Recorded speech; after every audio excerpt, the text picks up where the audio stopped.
எல்லா நிலையிலும் எல்லா புகழும் ஏக இறைவனாகிய அல்லாஹ் ஒருவனுக்கு உரித்தாகட்டுமாக. அவனது பேரன்பும் பெரும் கருணையும் அண்ணலும் பெருமானார் நபிகள் நாயம் ஸல்லல்லாஹு அலைஹி வஸல்லம் அவர்கள் மீதும் அவருடைய கிளைகள் குடும்பத்தினர் அவர்களை பின்பற்றி வாழ்ந்து கொண்டிருக்கின்ற எதிர்கால தலைமுறையாக இங்கே வீற்றிருக்கக்கூடிய அன்பு இளவல்கள், இங்கே வருகை தந்திருக்கின்ற அனைவருக்கும் என்னுடைய முதற்கண் சலாவத்தை தெரிவித்துக் கொள்கின்றேன். அஸ்ஸலாமு அலைக்கும் வரஹ்மத்துல்லாஹி தஆலா வபரகாத்துஹு.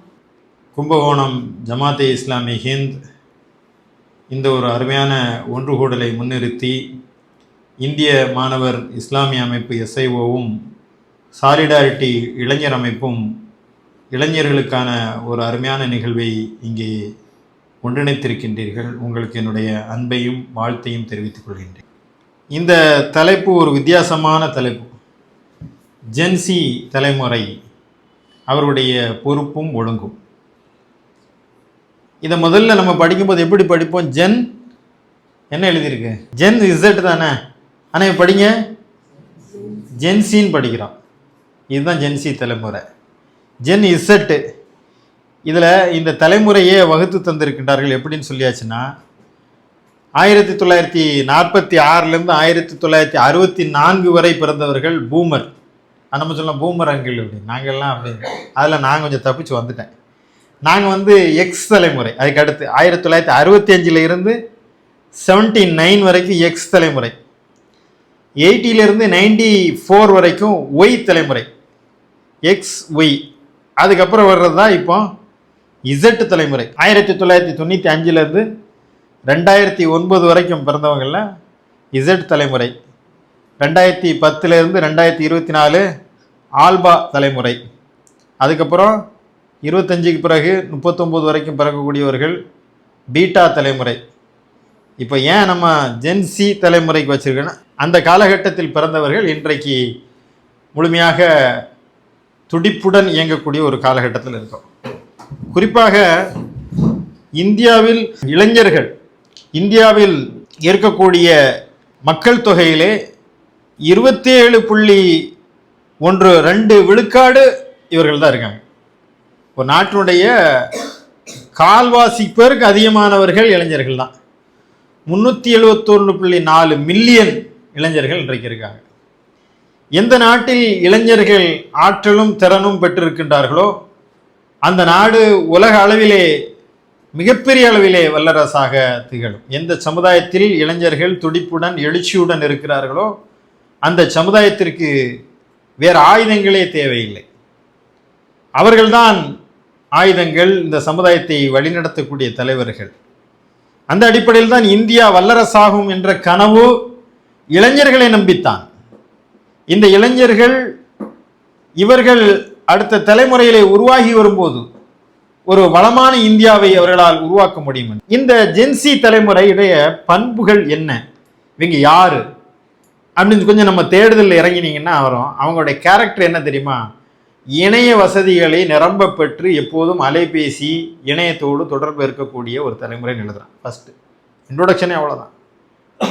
அவர்களுடைய ஒரு உறுப்பாக இந்த செல்போனும் இன்டர்நெட்டும் வந்துருச்சு. ஒரு மிகப்பெரிய வாய்ப்பை பெற்றவர்கள் இந்த ஜென்சி தலைமுறையை பார்க்கும்போது நல்ல வாய்ப்புகளை காலம் உங்கள் காலடியில் கொட்டி தந்திருக்கிறது. இன்னும் சொல்வதனால் இறைவன் உங்களுக்கு மாபெரும் அருளை பொழிந்திருக்கிறான். எல்லாமே உங்களுக்கு உள்ளங்கையில் விட்டது. நாங்கள்லாம் ஒன்ஸ் அப்பான் எ டைம் பேச ஆரம்பித்தாலே இந்த பூமர் இப்படித்தான் பழையெல்லாம் எடுத்து பேச ஆரம்பிச்சுடுவார். இப்போ எங்கள் காலத்தில் நாங்கள் அதில் போனோம், எங்கள் காலத்தில் இதில் போனோம், எங்கள் காலத்தில் அப்படி விளக்கு இந்த மரத்தடியில் உட்காந்து படித்தோம், விளக்கே இல்லாமல் படித்தோம், நடந்து போய் படித்தோம், நாங்கள் பல மாட்டு வண்டியில் போனோம், இந்த கதையெல்லாம் இருக்குது. ஆனால் இப்போ உள்ள இளைஞர் தலைமுறைக்கு எல்லாமே இன்றைக்கு உள்ளங்கையில் விட்டது. நினைத்ததை நினைத்த மாத்திரத்தில் இருந்த இடத்திலிருந்தே அவர்களால் சாதிக்க முடியும். மிகப்பெரிய ஒரு காலத்தை அவர்கள் சேவ் செய்கிறார்கள். மிகப்பெரிய ஒரு காலத்தை நீங்க 25 ஆண்டு காலத்தில் செய்ய வேண்டிய பணிகளை 5 ஆண்டுகளுக்கு செஞ்சிட முடியும். எல்லாமே உட்கார்ந்த இடத்திலிருந்து எனக்கு இன்னைக்கு சாப்பாடு வேணும் அப்படின்னு சொல்லியாச்சுன்னா இது ஒரு மந்திரம். அந்த ஒரு திறந்துடு சீசா ஒரு ஜின்ன உள்ள வச்சிருக்க மாதிரி தான். ஒரு ஜின்ன உள்ள அடக்கி ஸோ எனக்கு அதை வாங்கிட்டு வா அப்படின்ற மாதிரி தான் இது. தான் எனக்கு வந்து புகாரி ஹோட்டலில் இந்த பிரியாணி இந்த அப்படின்னு சொல்லி போட்டது தான். ஐயா ஆர்டர் கொடுத்தீங்களா, வந்து விட்டேன், வருது. ஆனால் இப்படி ஒரு காலமா இது? கற்பனையே பண்ணி பார்க்க முடியாது. எல்லாமே இன்றைக்கு அந்த ஆற்றல் மிரள வைக்கிறது. நாங்கள் பத்திரிகையில் உட்கார்ந்துருக்கோம். ஒரு தகவலை திரட்டுவதற்கு ஒரு எழுத்து ஐஎஃப்டி குரான் இன்றைக்கு இருக்கிறது. இந்த குரானை மொழியாக்கத்திலே அரும்பணியாற்றிய நம்முடைய முன்னோர்களுடைய அந்த செயல்பாடுகளை ஒரே ஒரு எழுத்துக்கு பெரம்பூரில் அங்கே இருந்த ஜமீல் அஹமது சாஹிப் அவர்கள் மண்ணடியில் இருந்து ஆலந்தூர் போய் அங்கே இருந்து கவிக்கு அப்துரஹ்மான் அவர்களையும் எம்ஆர்எம் அப்துல் ரஹீம் அவர்களையும் பார்த்து விட்டு சரி செய்து வர்றதுக்கு ஒரு எழுத்துக்கு 1 நாள் 2 நாள் ஆகும். இன்றைக்கு ஒரு கட்டுரை வந்து விட்டது என்று சொன்னால் நம்மிடம் இருக்கக்கூடிய இந்த ஜாட் சிபிடி ஜின்னிட்ட போய் இந்த இதை மொழிபெயர்த்து தான், அது உடனே ரைட் மொழிபெயர்த்தாச்சு. என்னடா இது பார்க்குறான், நல்லா இருக்கு இது மொழிபெயர்த்து. இப்போ ஏஐ காலம் வந்து விட்டது. எல்லாமே இன்னைக்கு ஆள்களே தேவையில்லைப்பா. எல்லாமே அதுவும் புகைப்படங்களை என்னென்ன நினைக்கிறோமோ இப்படிப்பட்ட ஒரு உலகம், இப்படிப்பட்ட ஒரு நம் கண் முன்னால் சாத்தியமாகுங்கிறது இது ஒரு மிராக்கிள் வேர்டு தான். இது நான் உணவு மட்டும் இல்லை, மருந்து மட்டும் இல்லை. பார்க்குற வீட்டில் வந்து டூத் பேஸ்ட் பல் விளக்குறதுக்கு பார்க்குற பேஸ்ட் இல்லையே, அங்கே பாத்ரூமில் இருந்துகிட்டே ஜெப்டோவில் பிளிங்கிட்டில் எனக்கு ஒரு பேஸ்ட் ப்ரெஸ் வேணும், கீழே அதுக்கடுத்து பாத்ரூம்லேருந்து வந்து டவல் இது பண்ணிகிட்டே இருக்கேன், கீழே பெல் அடிக்க, சார் ஆர்டர் போட்டேன் சார், நான் வந்துடுச்சு சார், பேஸ்ட் ப்ரெஸ் எடுத்து எங்கே எப்படி என்ன இது? இது எல்லாமே உணவுலேருந்து மருந்துலேருந்து அவர்களுடைய எல்லா தேவைகளும், ட்ரெஸ்ஸு, நீங்கள் எல்லாம் எங்கேயுமே போக தேவையில்லை. இன்னும் சொல்வதானால் ஒரு அலைபேசியை தந்து உங்களை ஒரு அறையில் போட்டு அடைத்து வைத்தாலும் கூட உங்களுக்கு எந்த பாதிப்பும் இல்லாமல் உலகத்தை உங்கள் அறைக்குள் கொண்டு வர முடியும். எல்லாமே இன்றைக்கு இது எல்லாமே ஒரு மாபெரும் ஆற்றல், ஒரு மாபெரும் வாய்ப்பு. இன்னைக்கு நீங்கள் இருக்கலன்னா தேவையில்லை. இது 25 இளைஞர்கள் 30 இளைஞர்கள் செய்யக்கூடிய வேலையை இந்த ஒரு அலைபேசியிலையும் ஒரு இணையத்திலையும் என்னால் வந்து ரொம்ப எளிமையாக வந்து இந்த வேலையை வாங்கிட முடியும். இந்த இளைஞர்கள் நினைத்தால் எதை வேண்டுமானாலும் செய்வார்கள். அவர்கள் இதான் இணையதளத்தில் உட்கார்ந்து ரீல்ஸ் பார்க்குற கூட்டம் அல்ல. அவர்கள் ஆற்றல்களை பெருக்கி கொண்டு அந்த ஆற்றல்களை சமுதாயத்துக்கு பயன் தரக்கூடிய வகையிலே மிகப்பெரிய அளவில் பயன்படுறாங்க. அதே மாதிரி இன்னைக்கு வாகன போக்குவரத்து பார்த்தீங்கன்னா ரேபிட்டோ ஆச்சு, என்ன எந்த இடத்துல எங்கே போகணும், யாரை பார்க்கணும், எதுவுமே உங்களுக்கு வந்து சிரமம் கிடையாது. இன்னைக்கு இந்த செல்ஃபோன் இருந்தால் இது ஒரு அற்புதமான இந்த காலத்தில் நாம் எல்லாம் இருக்கிறோம். ஆனால் இதுவே மனிதர்களை சோம்பேறி ஆக்கி விடுகிறது. இதுவே மனிதர்களை ஒரு மனிதனிலிருந்து இன்னொரு மனிதனை துண்டித்து விடுகிறது. இதுவே உலகத்தை தனிமைப்படுத்தி விடுகிறது. இதுவே மன அழுத்தத்திற்கு தள்ளி விடுகிறது. இதுவே உங்களை மன உளைச்சலுக்கு கொண்டு சென்று ஒரு நிராசையான உலகத்திற்குள் உங்களை மாட்டி விடுகிறது. எனவே தான் நீங்கள் உரையாட வாருங்கள், பக்கத்தில் இருக்கவரிடம் பேசுங்கள் என்பது ஒரு கேம்பெயின். என்னடா நாடு எங்கேயோ போய்கிட்டு இருக்கு, 1008 பிரச்சனை இருக்கு, இந்த ஜமாத் இஸ்லாமியர் உட்காந்து பண்டை விட்டாரோட ஒரு கேம்பெயின் பண்ணிட்டு இருக்காங்க, என்ன இது இருக்கு என்று சொன்னால் இன்னைக்கு அடிப்படையான பிரச்சனை பேசுவது. பக்கத்தில் இருக்கக்கூடிய நீ பேசலன்னு சொல்லியாச்சுன்னா அது என்ன வகையான விளைவுகளை ஏற்படுத்தும் என்ற அந்த உளவியலை நாம் நின்று பார்த்தோம் என்று சொன்னால் நமக்கு அதிர்ச்சியாக இருக்கிறது.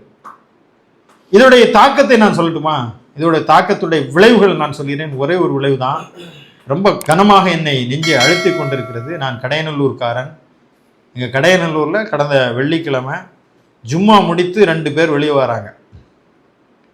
ஜும்மா முடித்து 2 பேர் வெளியே வராங்க. பேசிக்கிட்டே இருக்காங்க 2 பேர். பேசிகிட்டு இருக்கும்போது 2 பேருக்கு தகராறுங்க.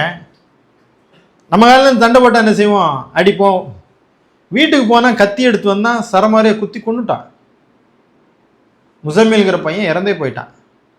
கொன்னது யார்? அபுபக்கர். ஜும்மா முடிச்சு பள்ளிவாசலில் தெருவில் 2 பேர் சண்டை போட்டு என்ன பண்ணான்? கத்தி எடுத்து குத்து கொண்டு போட்டான். அறிஞர்கள் நிறைந்த ஊரோ, முஸ்லீம்கள் அடர்த்தியாக வாழக்கூடிய ஊரோ, ஆற்றல் மிக்க இளைஞர்களை நாம் வந்து இந்தளவு பயிற்சி கொடுத்து கொண்டு வருகிறோன்னு பார்த்தா எந்த நிலை? இன்றைக்கு இந்த ட்ரெயினில் வந்துட்டு போது இரவில் நான் ஒரு செய்தியை பார்க்குறேன். இதே சம்பவம் தொடர்ந்து நடந்து கொண்டிருக்கிறது. 5 இளைஞர்கள் சேர்ந்து உடன்படித்த மாணவனை கத்தியால் குத்தி கொண்டார்கள். இது அப்படி இந்த ஆய்வு எடுத்து பார்த்தா பயங்கரமான ஒரு ஷாக்கிங்கா இருக்கு. பள்ளிக்கூடத்துல மாணவர்களுடைய பள்ளி பையில கத்தி இருக்குது. ஆசிரியர்கள் ஏதாவது ராங்கா பண்ணான்னா குத்தி கொல்றதுக்கு மாணவன் ரெடியா இருக்கான். என்ன உலகத்துல வாழ்ந்துட்டு இருக்கோம்? இந்த விரக்தி, இந்த மனநிலை, இந்த அழுத்தம், இதுவெல்லாம் அவர்களை அதனாலதான் என்ன செய்யறாங்கன்னு சொல்லியாச்சுன்னா, இந்த அவர்களை இந்த உலகத்திலிருந்து துண்டிப்பதற்கு, நான் சொல்வது இந்த மந்திர ஜீசா, இந்த ஜின்கள்லாம் செய்யற வேலை என்ன வேலைன்னா, உங்களை உலகத்திலிருந்து தனிமைப்படுத்தி விடுகிறது, துண்டித்து விடுகிறது. நான் இன்னைக்கு மார்க்கெட் போறேன்னா, நான் இங்கிருந்து கிளம்புறேன், எனக்கு போவதற்கு ஒரு வாகனம் வேணும், எனக்கு போவதற்கு நான் 10 பேர் நண்பர்களை சந்திப்பேன், அந்த கடையில் போய் இன்னொரு ஆள்கிட்ட வாங்குவேன், வரிசையில் நிற்பேன், பில் போடுவேன், பார்த்து எனக்கு உண்டான பொருள்களை வாங்குவேன். இது எல்லாம் மனித சமூகத்துடன் என்னை இணைத்து வாழக்கூடிய ஒரு சூழ்நிலையிலிருந்து என்னை தனிமைப்படுத்தி ஒரு தனி உலகத்திற்கு கொண்டு வருகிறது. ஏன்னா அப்படியே துண்டித்து இங்கே கொண்டு வரும்போது தான் நாம் மீண்டும் சொல்கிறோம், மனிதரிடம் செல், மக்களிடம் செல், மக்களுடன் பழகு, மக்களுக்காக இரு. அதான் அண்டை வீட்டாரிலிருந்து உங்களுடைய உறவை தொடங்குங்கள். அதுவும் நம்முடைய இந்த ஜென்சி தலைமுறை ஏன் குறிப்பாக நாம் சொல்லுகிறோம்னு சொல்லியாச்சுன்னா, இந்த தலைமுறை உரையாடுவதே இல்லை, யாரிடமும் உறவாடுவதும் இல்லை. வீட்டுக்குள்ளேயே இன்றைக்கு ஒரு வீட்டில் 5 பேர் இருந்தால் எத்தனை செல்போன் இருக்கும்? கண்டிப்பா 5 செல் இருக்கும். இந்த 5 பேர் யார்கிட்ட பேசுவாங்க? அவங்களுக்குள்ள பேசுறாங்களான்னா இல்லை. நான் வேறொருடன் ரொம்ப எளிமையான ஒரு காட்சியை நேற்று ஒரு நண்பரை சந்திக்கும் போது சொன்னார். இந்த அண்டை வீட்டார் கேம்பெயினுக்காக ஒரு நண்பரை சந்திக்கும் போது சொன்னார், ரொம்ப முக்கியமான கேம்பெயின் சார் இது அப்படின்னா. என்ன அப்படின்னா, ஒரு டேபிளில் போய் நான் உட்காந்துருக்கேன், ஆர்டர் பண்ணுறது ஹோட்டலில், 2 பையங்களோட அப்பா அம்மா வந்தாங்க. ஆர்டர் எடுக்கக்கூடிய நிற்கிறாரு. இந்த அப்பா ஒரு செல்லில் பார்த்துட்டு இருக்காரு, இந்த அம்மா ஒரு செல்லில் பார்த்துட்டு இருக்காங்க, இந்த பையன் 2 பேர் பார்த்துட்டு இருக்காங்க. அந்த ஆர்டர் எடுக்கக்கூடியவ அப்படி நிற்கிறாருங்க ரொம்ப நேரம். யாருமே அவரை பார்க்கவே இல்லை. அந்த 4 பேர் பேசிக்கிறவே இல்லை. அந்த 4 பேரும் வேறு உலகத்தில் வாழ்றாங்க. இந்த உலகத்தை உங்களை அறியாமலேயே வீட்டிற்குள் ஒரு மதில் சுவர்களை எழுப்புகிறார்கள். எனக்கும் உங்களுக்குமான, தந்தைக்கும் மகனுக்குமான ஒரு மதில் சுவர், மகனுக்கும் சகோதரன் சகோதரிக்கிடையான ஒரு மதில் சுவர், கணவன் மனைவிக்கிடையான ஒரு மதில் சுவர். இப்படியாக நம் வீடுகள் முழுவதும் சுவர்களாக கட்டப்படுகிறது. இந்த சுவர்களை உடைத்தெறிய வேண்டும். நீங்கள் மனம் திறந்து பேசவில்லை என்று சொன்னால், நீங்கள் உரையாடவில்லை என்று சொன்னால், உங்களுடைய மன அழுத்தத்திற்கு ஆளாகி நீங்கள் மனநோயாளியாக, இன்னும் சொல்வதானால் உளவியல் சிக்கலுக்கு உள்ளாகக்கூடியவராக நீங்கள் மாறிவிடுவீர்கள். எனவேதான் உலகத்தில் எந்த ஒரு உயிரினத்திற்கும் கிடைக்காத ஒரு சிறப்பு மனிதனுக்கு என்னன்னா, எந்த உயிரினமாவது பேசுமா, எந்த உயிரினமாவது பாடுமா, எந்த உயிரினமாவது நம்முடைய சிரிக்குமா வாய்விட்டு? இது எல்லாமே கொடுத்த ஒரு படைப்பு மனித சமுதாயம். ஆனா இன்னைக்கு பேச்சிலிருந்து, உரையாடலிலிருந்து நம்மை கற்காலத்திற்கு இழுத்து செல்லக்கூடிய சூழ்நிலைகளை இந்த உலகம் நமக்கு கட்டமைத்து கொண்டே இருக்கிறது. அந்த கற்காலத்துல, மொழியற்ற காலத்தில் ஒருவன் இங்க இருப்பான், இன்னொருவன் அங்க இருப்பான். அப்ப 2 பேர் பேசிக்கிறதுக்கு என்ன செய்வாங்கன்னா, அவங்களுக்கு மொழி தெரியாது. மொழி தெரியாதனால அவங்க என்ன செய்வாங்கன்னா, அப்படிம்பா அங்கிருந்து, அவன் அங்கிருந்து என்ன செய்வான் அப்படிம்பான். சாப்பிட்டாச்சான்னு கேட்கறதுக்கு இவன் நல்லா இருக்கேன்னு கேட்க அவன் என்ன செய்வான் இப்படிம்பா, நல்லா இல்லைன்னா இப்படிம்பா. இன்னைக்கு நம்ம என்ன செஞ்சுட்டு இருக்கோம்? ஃபேஸ்புக்கில் போய் தம்ஸ்அப், சுமைலி, கோபம், நம்மளை மொழியற்ற உலகத்திற்கு, கற்காலத்துக்கு கொண்டு போயிட்டான். நாம டெக்னாலஜின்னு சொல்றோம். கற்கால மனிதனுடைய செயலுக்கு நம்மை கொண்டு போய், இன்னைக்கு என்னுடைய அதிகபட்சம் என்னன்னா, நான் லைக் போடுறது, நான் சுமைலி போடுறது, என் அன்பை வெளிப்படுத்த ஒரு ஹார்டின் போட்டா போதும். அப்ப இந்த அன்பும், இந்த கோபமும், இந்த மகிழ்வும், இந்த துக்கமும் எல்லாமே என்ன சுமேலி உலகத்திற்கு கொண்டு நம்மை வேறு ஒரு உலகத்திற்கு கொண்டு போகக்கூடிய ஒரு சூழ்நிலை நம்மை பின்தங்கிறது. இதுவெல்லாம் நுட்பமாக நீங்கள் பாருங்கள். நம்மை மனித உலகத்திலிருந்து, நம்முடைய அன்பு சூழ் உலகத்திலிருந்து நம்மை துண்டித்துக் கொண்டே இருக்கிறது, நம்மை தனிமைப்படுத்திக் கொண்டே இருக்கிறது, நம்மை பிரித்து கொண்டே இருக்கிறது. இணையம் விட்டது, எல்லாவற்றையும் இணைத்துக் கொண்டிருக்கிறது என்று நினைக்கிறோம். இல்லை, இதை தனி மனிதனாக நம்மை தொடர்பியலிலிருந்து கொஞ்சம் கொஞ்சமாக நம்ம அறுத்தெறிந்து கொண்டே இருக்கிறது. அதனாலதான் இந்த பலம் என்று அறியக்கூடிய இந்த டெக்னாலஜி நம்மை ஒரு கட்டத்தில் ஆட்டுவிக்கும் போது அதனுடைய அடிமைகளாக நாம் மாற ஆரம்பித்து விடுவோம். அது ரொம்ப முக்கியமான நம்ம அதுக்கு அடிக்ட் ஆகி விடுவோம். இந்த செல்போன் அடிக்ட் ஆயிட்டீங்கன்னா உங்களால் இது இல்லாமல் வாழ முடியாது என்ற ஒரு நிலைக்கு வந்துவிடும். இது தொலைந்தால் நீங்கள் தொலைந்தீர்கள், இது இல்லை என்று சொன்னால் நீங்கள் இல்லை, இது இல்லை என்று சொன்னால் உங்களுக்கு மனநலம் பாதிக்கப்பட்டு விடும். இது நான் மிகைப்படுத்தி சொல்லவில்லை, நான் இது ஒரு அறம் சார்ந்த மேடை, நான் இதில் உண்மையை சொல்கிறேன். நேற்று இரவு நான் சென்னையிலிருந்து உழவன் எக்ஸ்பிரஸ்ல தாம்பரத்தில் நான் ட்ரெயினில் ஏறுறேன். தாம்பரத்தில் 11 மணிக்கு நான் ஏறுறேன். ஒரு 11:30 மணிக்கு ஒரு இளம்பெண் வந்து வர்றாங்க. நம்ம யாரையும் பார்க்கல, ஆனால் ஏசி இதில் எல்லாம் ஆஃப் பண்ண போது ஒரு வெளிச்சம் மட்டும், இந்த செல்ஃபோன் வெளிச்சம். நான் கும்பகோணம் வந்து விட்டதா என்று இடையில பார்க்கும்போதோ இடையில முழிக்கும் போதெல்லாம் அந்த பெண் விடிய விடிய விடிய விடிய செல்ஃபோன் தான் பார்த்துட்டு இருந்தாங்க, தூங்கவே இல்லை. இது ஒரு ஒரு ஒரு ஐகான் தான். ஆனால் இவங்க என்னன்னா இந்த இதுக்குள்ளே போறாங்கன்னா அதுக்குள்ளேயே அவங்களுடைய உலகத்தை அமைத்து அதுக்குள்ளே போக ஆரம்பித்து விடு, அதற்கு ஒரு கட்டத்தில் அடிமையாகி விடுகிறார்கள். இந்த அடிமை நிலையிலிருந்து பெற்றோர்கள் தங்கள் பிள்ளைகளை மீட்டெடுக்கவில்லை என்று சொன்னால், அல்லது நீங்கள் உங்களையே அதிலிருந்து விடுவித்துக் கொள்ளவில்லை என்று சொன்னால், நான் சொன்ன அந்த உளவியல் மண் நெருக்கடிக்கு இன்றைக்கு ஆளாகிவிடுவோம். இதனுடைய நம்முடைய இது வரும்போது நம்ம என்ன செய்யறோம்னா நம்மையே மறந்து விடுகிறோம். நம்முடைய பொறுப்பை, நம்முடைய கடமையை, நாம் எதற்காக இந்த உலகத்திற்கு வந்து இருக்கோம், நம்முடைய ஆற்றல் என்ன என்பதை நாம் முழுமையாக மறந்து விடுகிறோம். ஒரு பழமொழி ஒன்று உண்டு, யானை தன்னுடைய பலம் அறியாததனால்தான் அது அங்குசத்திற்கு அடங்கி போகிறது என்று. யானையுடைய யானை வந்து ஒரு குச்சியை எடுத்து ஒரு அங்குசம்னா தெரியுமில்ல, அந்த யானை பாகன்னு வச்சிருப்பா அப்படின்னா அந்த யானைக்கு தெரியல தன்னுடைய பலம் என்னன்னு. அது மாதிரி இளைஞர்கள் தங்களுடைய ஆற்றலும் தங்களுடைய பலமும் தங்களுடைய என்ன நோக்கத்திற்காக இந்த உலகத்திற்கு வந்திருக்கின்றோம் என்பதையும் அவர்கள் மறந்து விட்டதினால் இவர்கள் என்ன செய்கின்றார்கள்னா எல்லாவற்றுக்கும். அதனால இந்த இளைய சமுதாயத்தை தாக்குவது, இந்த இளைய சமுதாயத்தை நோக்கி படையெடுப்பது, இந்த இளைய சமுதாயத்தை மிக முக்கியமாக குறிவைப்பது யார் அப்படின்னு சொல்லியாச்சுன்னா பெரும்பாலும் உள்ளக்கூடிய சந்தை, உலக சந்தை, பொருளாதார சந்தை இவர்களை வைத்தே கடைபிடிக்கிறது. இவர்களை எப்படி அவர்களுடைய உடை இருக்க வேண்டும், எப்படி அவர்களுடைய ஹேர் ஸ்டைல் இருக்கணும், எப்படி அவர்களுடைய லாங்குவேஜ் ஸ்டைல் இருக்கணும், எல்லாவற்றையுமே சந்தேக பார்க்கிறான். இன்னைக்கு வந்து ஸ்பைக் வைக்கிறதாகட்டும், முடி எங்கே வெட்டிக்கிறதா, அவன் முடி வெட்டுறதே வந்து ஒரு ஸ்டைலை பார்த்தீங்கன்னா எப்படி வெட்டுறா அது அது அந்த அந்த பழைய ஆட்கள்லாம் பார்க்க சார், இப்போ புது ஆட்கள்லாம் எங்களை வெட்ட முடியல சார், 10 கிளிப்பை மாட்டிக்கிறான் இங்கே இங்கேலாம் வச்சுட்டு தான் அதுக்கப்புறம் அதுக்கு மேலே ரோடு போட வேண்டியிருக்கு, என்னவெல்லாம பண்ணுறான், வெட்டிட்டு எல்லாமே பண்ணிட்டு என்ன இது. ஆனால் இது வந்து ஒரு இதுக்கு பின்னாடி பெரிய சந்தை இருக்கிறது. அந்த கிரீம்ல இருந்து அந்த வெட்டக்கூடியதுலேருந்து ஒரு பெரிய நீங்கள் எடுத்த $1 trillion அளவுக்கு உண்டான வியாபாரம் அதுக்குள்ளே இருக்கு. நீங்க நினைக்கிறீங்க அவன் ஹேர் ஸ்டைல் இப்படி வச்சிருக்கான், இல்லை, அவனுடைய இந்த ட்ரெஸ் கோட் இருக்கு இல்லையா, இதற்கு பின்னால் ஒரு $1 trillion ஒரு வியாபாரம் நடந்து கொண்டு இருக்கிறது. அவனுடைய ஃபாஸ்ட் ஃபுட் கல்ச்சர், அவனுடைய உணவு கலாச்சாரத்துக்கு பின்னால் இது எல்லாம் பெருமுதலாளிகளுடைய ஒரு பெரும் தாக்குதல் யார் மேல இருக்கிறது என்று சொன்னால் இந்த இளைஞர்களை அவர்கள் சுற்றி சுற்றி அவர்களை உள்ளிழுத்து கொண்டே இருக்கிறார்கள். இதுல இருந்து நீங்கள் முதலில் மீள வேண்டும்.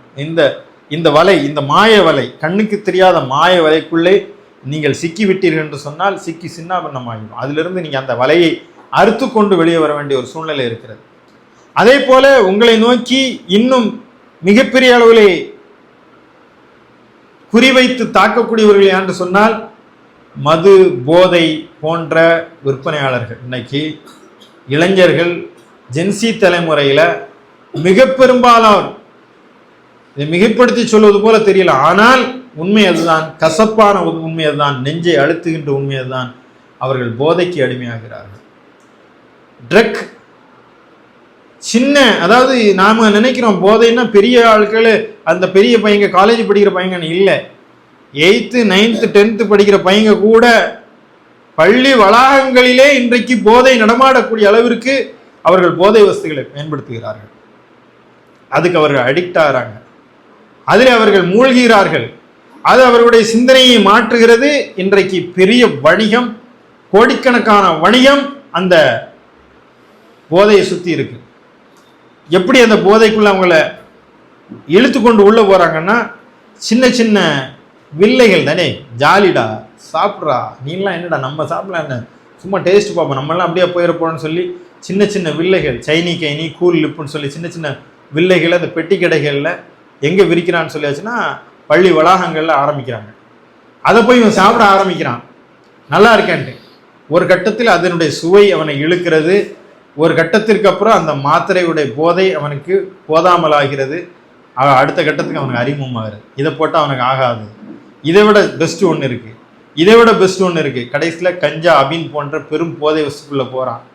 அவன் போனால் அவனுக்குள்ள கண்டிஷன் என்ன தெரியுமா? நீ ஒரு புதுசாக ஒரு பையனை அறிமுகப்படுத்தாத உனக்கு நான் தருவேன். உங்களை அறியாமலேயே நீங்கள் ஒரு போதை கும்பலிடம் சிக்குகிறீர்கள். அவர்கள் ரொம்ப டீசெண்டான ஒரு கொள்ளை கும்பல். அவர்களிடம் நீங்கள் மாட்டிவிட்டீர்கள் என்று சொன்னால் நல்ல படிக்கக்கூடிய மாணவன் தான், நல்ல ஆற்றலும் திறமையும் இருக்கிறது. ஆனால் உங்களுடைய பெரும்பாலான பொழுதுகள் அலைபேசியிலே பெரும்பாலாக அதற்கு அடிக்ட் ஆனவர்கள், செல்போன் இன்டர்நெட்ல உள்ள அடிக்டர், அதற்குள்ள நீங்க உள்ள போய்விட்டீங்க. போதைக்கும் இது போன்ற செய்திக்கும் அடிமைகள். இன்னும் இந்த இளைஞர்களை சுற்றி வகுப்பாத நெருப்பு மூட்டப்படுகிறது. தீவிரவாத ஜுவாலைகள் உங்களை கருக்கிவிடும்.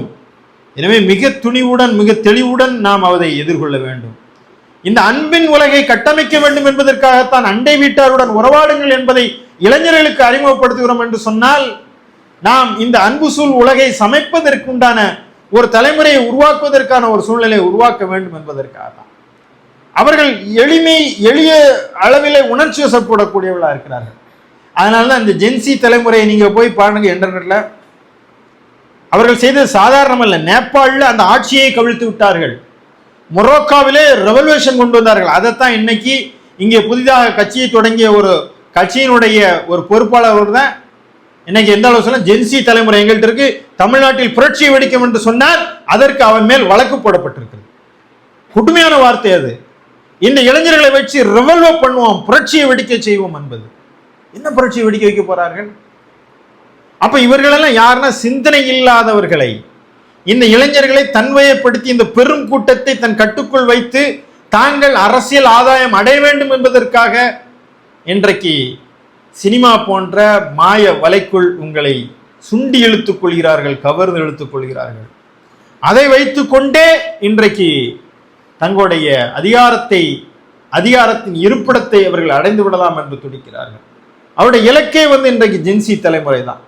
ஏன்னா இவங்களுக்கு சிந்தனையே இருக்காது. இவங்க அடிக்டர்கள், போதைக்கும் அலைபேசிக்கும் ஆபாசத்துக்கும் கவர்ச்சிக்கும்.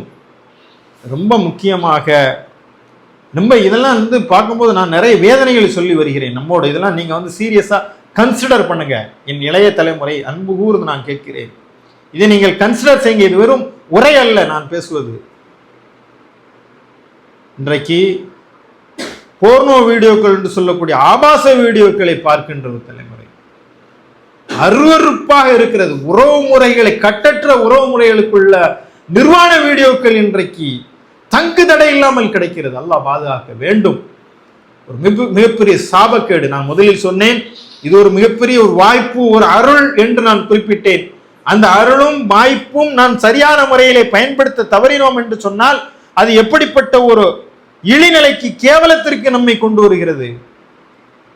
மனம் விட்டு உடைத்து பேசணும். இதெல்லாம் இன்றைக்கு நிர்வாண படங்களும் நிர்வாண வீடியோக்களும் ஆபாச செய்திகளையும் பார்க்கக்கூடிய ஆபாச கதைகளை நம்மை அறியாமல் விழுகிறது. நாம பார்க்கணும்ட்டு போறதில்லை.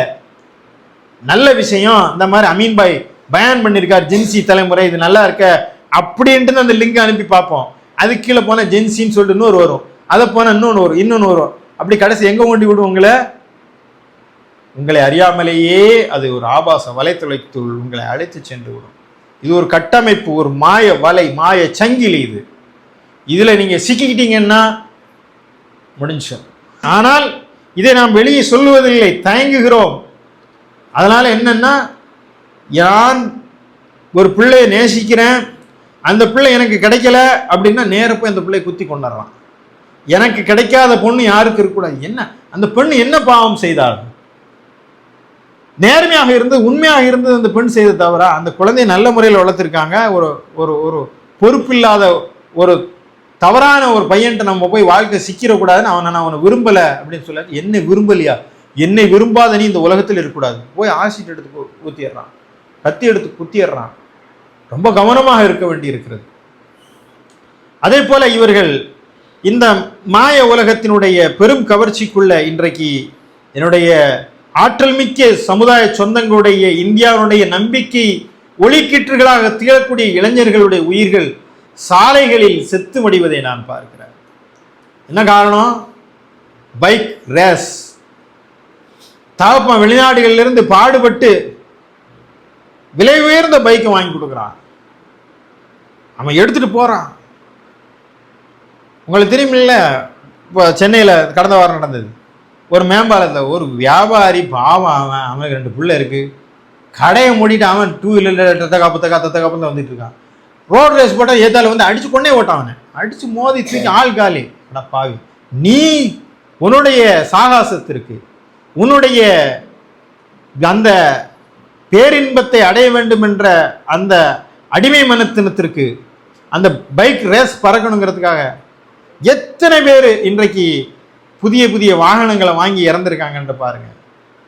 ஆனால் வீட்டில் போய் கேட்டிங்கன்னா வீட்டில் ஸ்ட்ரைக் பண்ணுவான், நான் சாப்பிட மாட்டேன், நான் பேச மாட்டேன். என்ன அவன் வச்சிருக்கான் அந்த பைக், இவன் வச்சிருக்கான், நம்ம என்ன பக்கத்தில் உசுப்பி விடுவான். டேய் இந்த பைக்கை வாங்குறான், அந்த பைக்கை வாங்கிட்டு அவங்க போடுற அந்த அதை ரீல்ஸ் போடுறது, எவ்வளோ உயிர்கள் மலிவாக ஆகிவிட்டது இன்றைக்கு. நான் சொல்வதெல்லாம் நீங்கள் கொஞ்சம் சீரியஸாக அட்ரஸ் பண்ணுங்க.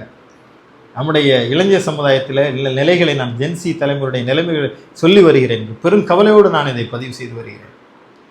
ஆனால் இது எல்லாமே இந்த பொறுப்புணர்வு நம்மிடம் வந்து மெல்ல மெல்ல மெல்ல நம்மிடம் வந்து எங்கேருந்து தொடங்குகிறது அப்படின்னு சொல்லி சின்ன சின்ன ஒழுங்குகளில் இருந்து நம்ம ஆரம்பிக்கணும்.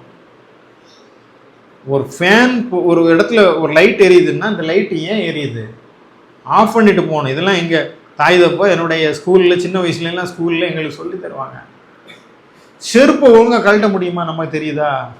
இங்கே இப்படி ஒரு உதர்வான், இங்கே ஒரு உதர்வான்னா ஒழுங்கில்லாத ஒரு சமுதாயத்தினுடைய அடையாளம். அவன் செருப்பை ஒழுங்காக, யாராவது அவன் ட்ரெஸ்ஸை மடித்து வைக்கிறான், அழுக்கு துணி அழுக்கு கூடையில் போடுறான், யாராவது இருக்கான்? இங்கே கழட்டுவான், அங்கே போடுவான். பாத்ரூமில் போனால் அங்கே குளிச்சுட்டு அங்கேயே கையிலேயே போட்டு வந்துடுவான், அங்கேயே துண்டை போட. ஏன்னா அடுத்த ஆள் போவான், நமக்கு அது வெக்கமாக இருக்கும். பாத்ரூமில் போனால் ஒழுங்காக தண்ணி ஊற்ற மாட்டாங்க, அது சின்ன ஒழுங்குங்க, அது யாரு கத்துறது? பாத்ரூமுக்குள்ளே போனால் முதல்ல ஒரு வாளி தண்ணி, ஒரு அரை வாளி தண்ணி எடுத்து சலோர்னு உள்ள தண்ணியை ஊற்றணும். உள்ளே இருக்கக்கூடிய அசுத்தங்கள் அது கீழே போயிடும். அதுக்கப்புறம் பாத்ரூம் போகணும், பாத்ரூம் போயிட்டு திருப்பி அது தண்ணியை ஊற்றிட்டு வரணும். சுற்றி இருக்கிற தண்ணியெல்லாம் வந்து என்ன செய்யணும், நல்லா க்ளீன். நீங்கள் போயிட்டு வந்தீங்கன்னா அடுத்து ஒரு ஆளுக்கு வந்து அசூசை இல்லாமல் போனோம். ஆனால் நீங்கள் இந்த பையன் இளைஞர்கள் வந்துட்டாங்கன்னு உங்கள் பாத்ரூம் அதுக்குள்ளே போக மாட்டேன், சரியாக ஊற்ற மாட்டாங்க தண்ணி. இதெல்லாம் சின்ன ஒழுங்கு நினைக்கிறீங்க, பெரிய கேடு. இதெல்லாம் கதவை அடைக்க மாட்டாங்க. இந்த மழை காலத்தில் இதில் டமால் டிமால் டமால் டிமால் கிடந்து காதில் அடைச்சிக்கிட்டு இருக்கு. கதவு டோரில் சாகாம அதுக்கு ஒருத்தர் போய் சொல்ல வேண்டியிருக்கீங்க. கீழே கிடக்கிற அந்த ஒரு பாதை, நாங்கள் இருக்கிற ஒரு இடத்துல பாதையில் ஒரு குப்பை கிடக்குன்னா அது 15 நாள் அங்கேயே தான் கிடக்குது. என் பையன்கிட்ட கேட்டேன், ஏப்பா இதெல்லாம் இங்கே கிடக்குத, நீ இதை தாண்டி தாண்டி போறியப்பா, இதை எடுத்து ஓரமாக போடனா சொன்னான் பாருங்க பதில், அல்டிமேட் பதில். ஆனால் அதை நான் போடலைங்க. சூப்பர்ல. அப்போ பாதையில் உள்ள கல்லையோ முள்ளையோ அகற்றுவது அறம், இஸ்லாம் சொல்லி தருகிறது. நான் போட்ட கல்லத்தை நான் எடுக்கணுமா? பாதையில் ஒரு வாழைப்பழ தோல் கிடக்குதுன்னா அதை எடுத்து நான் சாப்பிட்டு போடலன்ட்டு போவியா நீ? இது சின்ன சின்ன ஒழுங்கு. படித்த பாயை சரியான முறையில் மடக்கி வைக்க தெரியுமா? போர்வை உதறி சரியா மடக்கி வைக்க தெரியுமா? என்னங்க இதெல்லாம் பேசுறாருன்னா இதுதான் ஒழுங்கு. இதையும் கற்றுத்தருகிறது தான் இஸ்லாம். எழுந்து படுக்கைய உதறுவது, பாயை மடிக்க வைப்பது, உங்க வேலையை நீங்க செய்யறதுக்கு கத்துக்கிறீங்க. காஃபி, உங்க தட்டை கழுவ தெரியுமா? நீங்க சாப்பிட்ட தட்டை கழுவ தெரியுமா மேம்? உங்களுக்கு வந்து இவ்வளவு பெரிய ஆற்றல் இருக்கிறது, இவ்வளவு பெரிய இது இருக்கு. உங்க தாய் சமைச்சு போடுவாளே தவிர அதையும் கழுவி வைக்கணுங்கிறது அவள் தலையெழுத்து. அவன் தாய் இல்லையா? அந்த சின்ன உதவி கூட செய்வதற்கு உனக்கு இன்னொரு ஆள் தேவை இருக்கிறது என்று சொன்னால் இயலாதவனா நீ? எனக்கு என் வேலையை இன்னொருவன் பார்க்க கூடாது என்ற தன்மானத்தை உங்கள் வாழ்வினுடைய ஒரு உறுதிப்பாட்டாக எழுதி கொள்ளுங்கள். உமர் ரலியல்லாஹு அவருடைய குதிரையிலிருந்து அந்த சாட்டை கீழே விழுகிறது. துள்ளி எழுந்து கீழே எழுந்து அதை எடுத்து மேலே ஏறுகிறார். உமரை, இதை நீங்கள் எங்களிடம் கேட்டால் எடுத்து தருவோமே, நானே ஒரு சேவகன், எனக்கு எதற்கு சேவகன் என்று சொன்னார்ல. அடுத்தவனை வேலை வாங்க பழக்காதே. அதை ஆஃப் பண்ணிட்டு போடா, இதை எடுத்துட்டு வாடா, உரம்பு அதை வாங்கிட்டு வாடா, தட்டக்களி எல்லாம் நீ செய், உன் படுக்கையை நீ விரி, உன்னுடைய இருப்பிடத்தை நீ கூட்டு, உன்னுடைய தட்டை நீ கழுவு, உனக்குள்ளான சாப்பாடு நீ போடு, ஒழுங்குபடுத்து. இந்த பேச்சுலர் ரூமுக்குள்ள போயிட்டான்னா குப்பை மாதிரி துணியை போடுறான், குப்பை மாதிரி. அது எதுவுமே எந்தமே ஒழுங்கு இருக்காதுங்க. அவன் டேபிள் பார்த்தோம்னா, இதெல்லாம் நான் இங்கே இல்லை இளைஞர்களை சொல்லவில்லை, பொதுவாக இளைஞருடைய ஒழுங்குகளை நான் நீண்ட காலமாக பார்த்து வருகிறேன். அது நமக்கு அசூசையாக இருக்கிறது, நமக்கு ஒரு மாதிரியாக இருக்கிறது. அதுவும் இந்த டிராவல் பண்ணும்போது பார்த்துட்டீங்கன்னா, இப்போ ஏறிட்டானா பக்கத்தில் நீங்களும் ஏறுறீங்க, ட்ரெயினில் ட்ராவல் பண்ணுறதுன்னு டிக்கெட் எடுக்கிறோம், ரயிலை விலைக்கு வாங்கலை. இவன் ரயிலை விலைக்கு வாங்கின மாதிரி ஏறி அவன் பேக்கை போட்டுட்டு அதை வச்சுட்டு செல்ஃபோனை எடுத்தான்னா அதில் பாட்டை போட்டு கேட்குறது. பக்கத்தில் ஒருத்தர் தூங்குறானே, குறைஞ்சபட்ச அந்த அறிவு வேண்டாம் இல்லைங்க. இது இல்லாட்டி இதை வந்து உனக்கு கார்ட்லெஸ் இது இருக்குல்ல இயர்ஃபோனு, அதை வச்சு கேளு கேட்குறான். சரி, பாட்டு போடுறான், படம் பார்க்குறான், இந்த லைட்டை ஆஃப் பண்ண மாட்டான், வந்து லைட்டை போடுவான். நம்ம தம்பி இந்த லைட்டை கொஞ்சம் ஆஃப் பண்ணிட்டு போயிருங்களேன். நான் அப்பர் புறத்தில் படுப்பேன், கண்ணு முன்னாடி இப்படி வெளிச்சம் அடிக்கும், தூங்க முடியாது. காலையில் 4:30 மணி நான் எழுந்திருக்கணும், லைட் தேவையில்லை, இதை ஆஃப் பண்ண. அதெல்லாம் 1000 பேர் கடந்து போகிற வைக்கிறான்.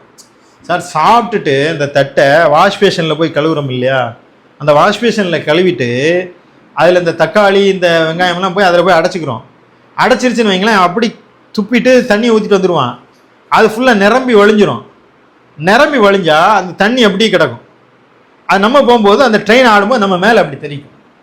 நான் இது இல்லை நிறைய ஃபோட்டோ எடுத்து வச்சுருக்கேன், நிறைய ஃபோட்டோ எடுத்து வச்சுருக்கேன். எல்லாம் திட்டுவோம் இல்லை, எந்த வந்து இங்கே வந்து எந்த சனியை வந்து இதில் ஒன்று போட்டிருக்கானே, எல்லாம் என்ன எல்லாம் ஒழுங்காக தாப்பம் வளர்த்துருக்கானா. சார் எங்கள் பள்ளிக்கூடத்தை எங்கள் சார் எங்களுக்கு நாங்கள் படித்த காலத்துலனா எங்களுக்கு மதிப்பெண் படுத்து எடுத்து அவன் நல்ல மாணவனாக வரணுங்கிறத விட எங்கள் ஆசிரியர்கள் எங்களிடம் காட்டி ஒழுங்கு, என்கிட்ட படித்த பையன்ட்ட இந்த மிஸ்டேக் இருக்கக்கூடாது, ஒழுங்கு இருக்க வேண்டும். ஒன்றும் இல்லை, என்னுடைய வாழ்க்கையில் நடந்த ஒரு சின்ன நிகழ்வு தான். நான் இங்கே ஆங்கில வாத்தியார், அவர் என்ன சொன்னார்னா, டெஸ்ட் எழுதிட்டு இருக்கும்போது நாங்கள் இங்கே ஸ்கூலில் அந்த ஒரு திண்டு மாதிரி இருக்கும், அதில் உட்காந்து எழுதிட்டு இருப்போம். அப்போ அடிஷனல் பேப்பர் வேணா அந்த சார் என்ன சொன்னார், இங்கே உட்காந்துட்டேப்பா இல்லை அடிஷனல் பேப்பர் வேணா நீ அங்கேருந்து சத்தம் கொடுறா நான் தாரா அப்படின்னு சார் சொல்லிட்டார். அப்போ நாம் இங்கேருந்து எழுதிட்டு இருந்தோம், நான் இங்கேருந்து சத்தம் கொடுக்குறேன், சார் ஒரு பேப்பர் சார் அப்படின்னு. பக்கத்தில் போய்கிட்டு இருந்தோம் சார், எங்களுடைய சார் ஒரு ஆளா சிம்பியா சார் வந்து ஒரு அறை விட்டார் பாருங்க. ஏன்னா அவன் தம்பி, அவர் உனக்கு வேலைக்காரனா, நீ போய் வாங்க மாட்டேன் அப்படின்னாரு. இல்லை சார் அவர் தான் சார், அவர் சொல்லுவார்டா இது நீ செய்யக்கூடாது, உனக்காக நீ இன்னொருத்தண்ட வேலை வாங்கக்கூடாது, நான் சொன்னேன் அந்த இது. அப்புறம் அந்த சார் சார் பையங்களை கெடுத்துறாதீங்க சார், பாடம் சொல்லி கொடுக்குறேன்ட்டு நீங்கள் இங்கே உட்காந்து அவன் வந்து வாங்கணும் சார். அதுதான் சார், நீங்கள் சாரு அவன் ஸ்டூடெண்ட்டு, நீங்கள் அவனுக்கு பேப்பர் சப்ளை பண்ணுவீங்களா, நாளை எப்படி சார் இந்த தலைமுறை உருவாகும் அப்படின்னு சொல்லிட்டு போனார். எனக்கு வயசு உள்ளாச்சு, இது என் வாழ்க்கையில் எங்கேயோ போய் உட்கார்ந்துருக்குது. கரெக்டு தானே? இதை பள்ளிக்கூடம் எனக்கு போதித்தது, ஆசிரியர்கள் எனக்கு போதித்தார். சின்ன சின்ன ஒழுங்குகள் தான், செருப்பு கழட்டுறதுலேருந்து தட்டு கழுதுறதுலேருந்து பிறரை மனம் நோக பண்ணக்கூடாது. ஒரு இடம், இஸ்லாம் சொல்லக்கூடிய இந்த உளவியல், அது தனி தலைப்பு. ஒரு அவையில் ஃபுல்லாக இருக்குது, ஒரு ஆள் வர்றாரு, இடம் கொடுக்கணும்னா கூட நீங்கள் எழுந்து இடம் கொடுக்கணும்.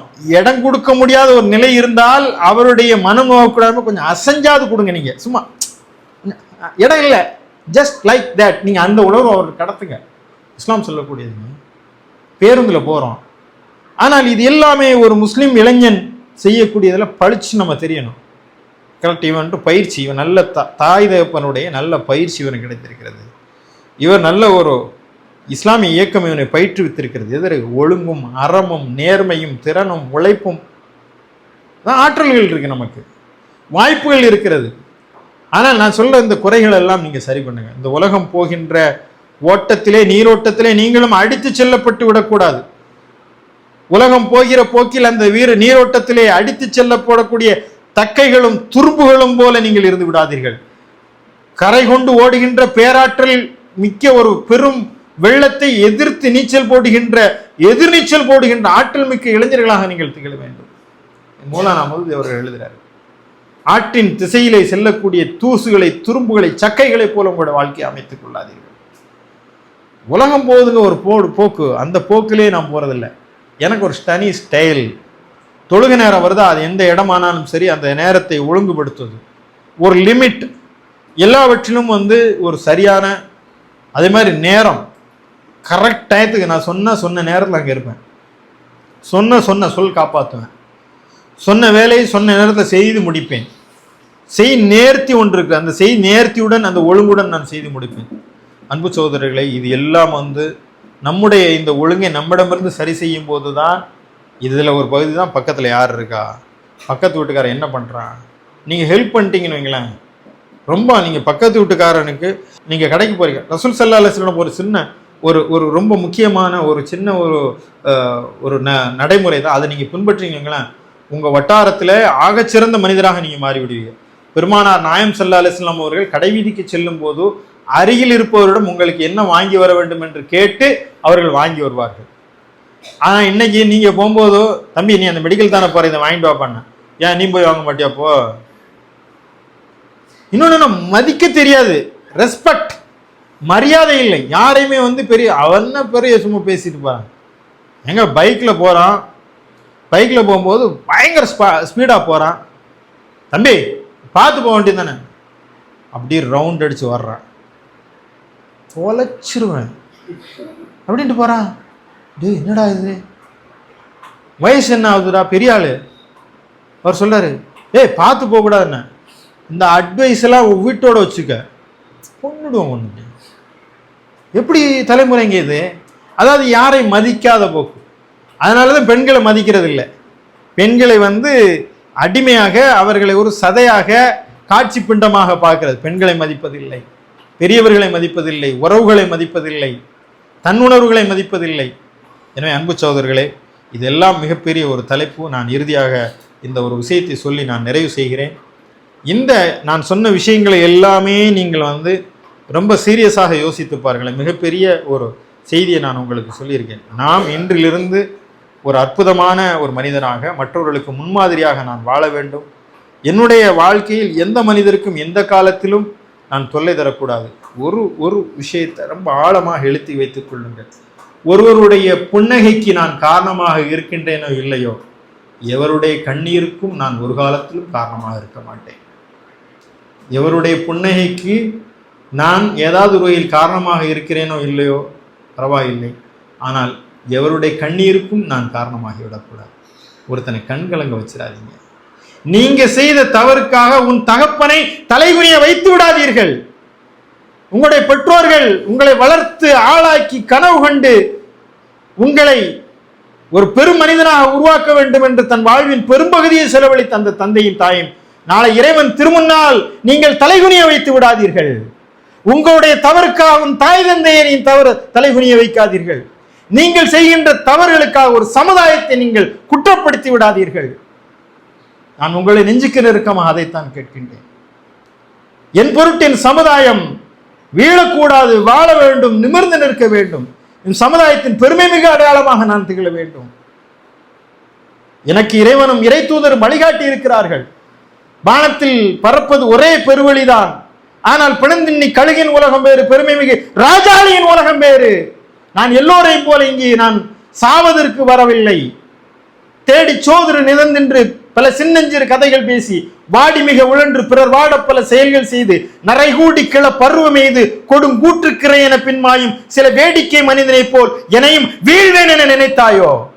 சோறு தின்னுட்டு கதை பேசிட்டு வெட்டி கதை பேசிட்டு ரீல்ஸ் போட்டுட்டு சும்மா இன்ஸ்டால பார்த்துக்கிட்டு சும்மா பாட்டு படிச்சுக்கிட்டு அப்படி ஒரு கல்யாணம் பண்ணிட்டு 4 பிள்ளையை பத்திட்டு வயசாகி இந்த கிழவெல்லாம் செத்தா என்னன்னு சொல்லி இந்த உலகம் பேசி செத்து போறதுக்காக நான் இந்த உலகத்திற்கு சில வேடிக்கை மனிதனை போல் நான் வரவில்லை என்கிறான் பாரதி.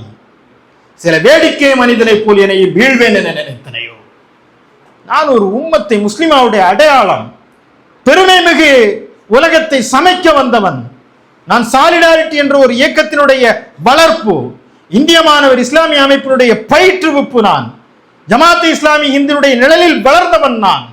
இஸ்லாமிய பேரியக்கத்துடைய பயிற்சி எனக்கு கிடைத்திருக்கிறது. என்னிடமிருந்து இந்த உலகம் ஒழுங்கையும் அறத்தையும் கற்றுக்கொள்ள வேண்டும். என்னுடைய சொல்லில் ஒழுங்கு, என்னுடைய பார்வையில் ஒழுங்கு, என்னுடைய ஒவ்வொரு அசைவிலும் ஒழுங்கு இருக்க வேண்டும், பொறுப்பு இருக்க வேண்டும்.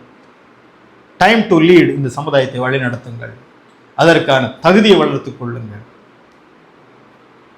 உங்களை பார்த்து இன்றைக்கு தற்குறி கூட்டம் என்று சொல்லக்கூடிய ஒரு சூழ்நிலை வந்துவிடக்கூடாது. அப்படியான ஒரு இழிநிலைக்கு நாம் வந்துவிடக்கூடாது.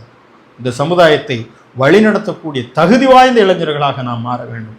அன்பு சகோதரர்களே, இது ஒரு வாய்ப்பாக, இந்த அமர்வை நீங்கள் உங்களுக்கு இறைவன் தந்த ஒரு வாய்ப்பாக கருதி நான் சொன்ன விஷயங்களை வெகு சீரியஸாக நீங்கள் கன்சிடர் செய்யுங்கள். நீங்கள் உட்கார்ந்து பேசுங்கள், உங்களுடைய தாய் தந்தையிடம் பேசுங்க. முடிஞ்சா உங்களுடைய வாப்பட்டா உம்மாட்டா ஒரு 5 நிமிஷம், டாடி ஒரு 10 நிமிஷம் உங்கள்ட்ட ஃப்ரீயாக பேசலாமா? என்னடா இல்லைப்பா நீங்கள் எப்படிப்பா கஷ்டப்பட்டீங்க என்னை வளர்க்குறதுக்கு கேட்டு பாருங்க. அந்த மனுஷன் அழுதுருவான். சும்மா அவங்க அம்மா, அதாவது பெண் பிள்ளைகளாக இருந்து அந்த உரைக்கக்கூடிய, நான் இது இங்கே இளைஞர்கள் இருக்கீங்க, பெண் பிள்ளைகள் இருந்து அந்த உரைக்கக்கூடிய அம்மா மடியில் ஒரு 5 நிமிஷம், அம்மா மடி ஒரு 5 நிமிஷம் படுத்துக்கிட்டுமாங்க. அதை விட இந்த தாய்க்கு உலகத்தில் என்ன கிடைக்கும்? அவர்களிடம் நீங்கள் பேச ஆரம்பித்துன்னு வைங்களேன். அவங்க வீட்டில் யாராவது வயசான பாட்டி தாத்தா இருந்தாங்கன்னா, பார்த்தா உங்கள் காலத்தில் எப்படி இருந்துச்சு, உங்கள் கல்யாணம் எப்படி நடந்துச்சு கேளுங்க. அவங்களுடைய நோயை குணமாயிரும். அந்த நாளைக்கு பேச மாட்டாங்களான்னு ஏங்குறாங்க இந்த உலகத்தில். என் பிள்ளை என்கிட்ட பேச மாட்டான். வாப்பாங்கிறது உங்களோட ஃப்ரெண்டு, பெஸ்ட் ஃப்ரெண்டு. நம்மளை வளர்த்து செதுக்குனவன் அந்த மனுஷன்.